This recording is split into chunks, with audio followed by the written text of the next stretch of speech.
Bonjour à tous. Aujourd'hui, on va pas se contenter de raconter une histoire criminelle. On va essayer de déconstruire une véritable énigme, celle du pouvoir et de l'influence, en plongeant dans l'affaire Jeffrey Epstein.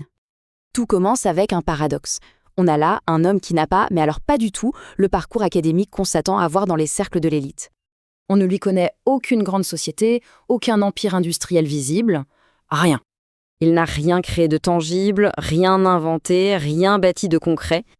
Et pourtant, c'est là que ça devient fascinant. Malgré ce manque flagrant de légitimité, il était au cœur des réseaux les plus puissants du monde.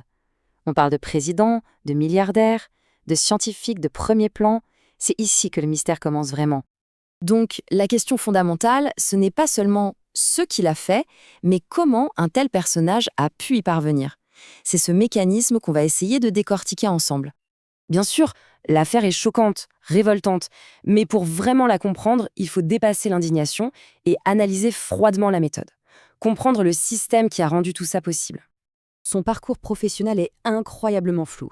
Il commence comme professeur, mais sans diplôme reconnu. Il entre dans la finance, mais son rôle précis reste une énigme. Dès le début, un schéma se dessine. Il n'est jamais vraiment au centre, mais il gravite toujours autour des gens qui ont le pouvoir.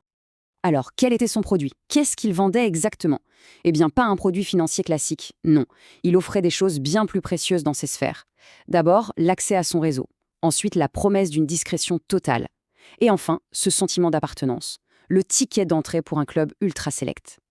Pour saisir son pouvoir, il y a un concept clé. Celui de nœud relationnel. En gros, Epstein n'avait pas de pouvoir en soi. Sa force venait de sa position.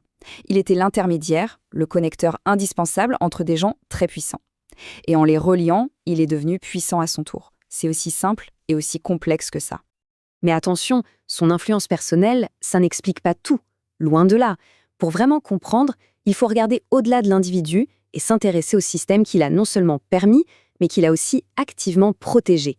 Cette année-là, 2008, c'est un tournant. C'est la première fois que le système est vraiment mis à l'épreuve. Et ce qui s'est passé est l'illustration parfaite de la faillite de ce système.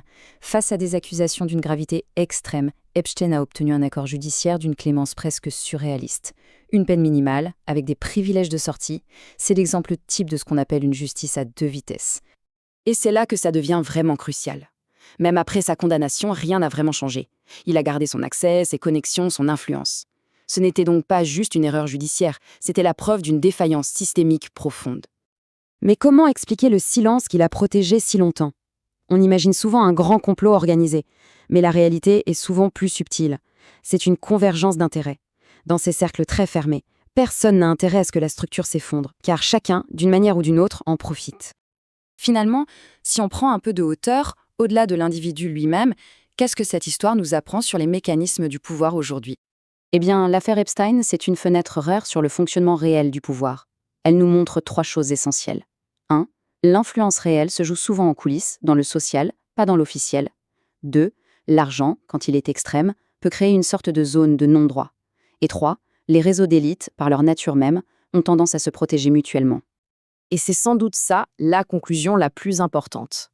L'affaire Epstein n'est pas une simple anomalie, un accident de parcours. C'est un révélateur, le symptôme d'un système qui nous montre comment le pouvoir et l'argent peuvent parfois fonctionner en marge des règles qui s'appliquent à tous les autres.